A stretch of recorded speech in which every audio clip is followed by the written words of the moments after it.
Everybody thinks of 1492 as some magic date in which Columbus discovered, quote, America. But Columbus was in the Caribbean, and he never at any time came to the United States.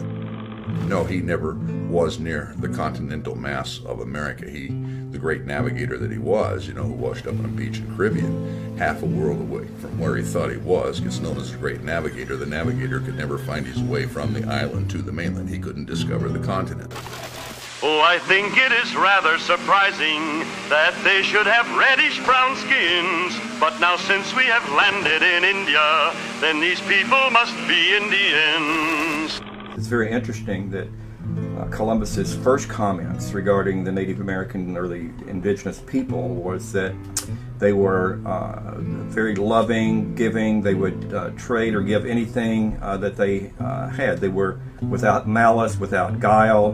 The whole concept that Columbus thought these were savage people was totally incorrect.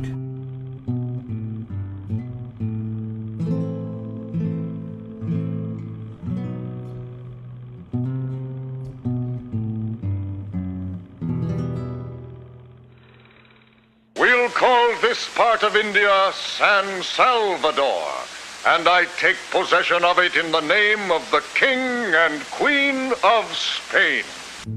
It's hard to discover an occupied territory.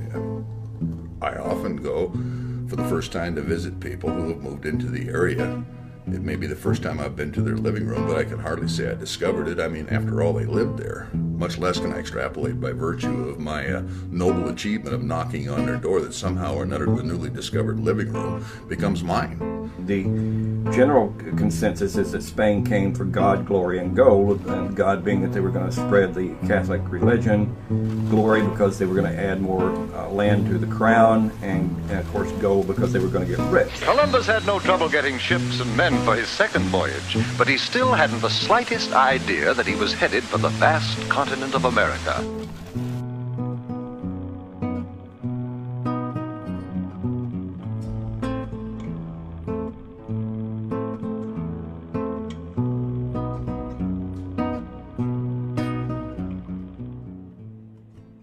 They issued documents to the native people to be read to the native people, saying if you don't convert to Catholicism and give us the gold, we will do all types of harm to you. We will kill your families. We will take your land. We will enslave you. And when native people didn't tell them where the gold was, or in many cases didn't know where the gold was, the Spanish simply tortured these people. They burned them at the stake alive. They had large hunting dogs that they fed the Indians to. It was death and destruction. Bartolome de las Casas, who was there during Columbus's tenure as governor of the island, placed the beginning population at about 3 million. 20th century historical demographic studies had placed it as high as 8.5 million. Whatever the reality actually was, it had been reduced to about 100,000 by the time he left, and by 1550, it was gone, extinct.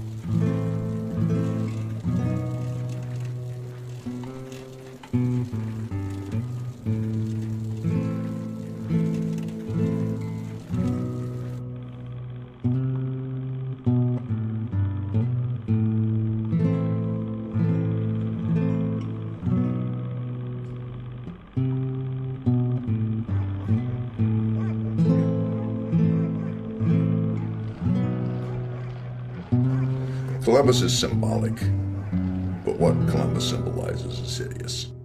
Columbus being valorized in the mythology of the United States is roughly the same as Germany valorizing Heinrich Himmler now, and in teaching this to Jewish students as well as German students and conditioning them to accept it. But each year on October 12th, we celebrate Columbus Day, the anniversary of that day in 1492, when Columbus first sighted the land of the New World, America.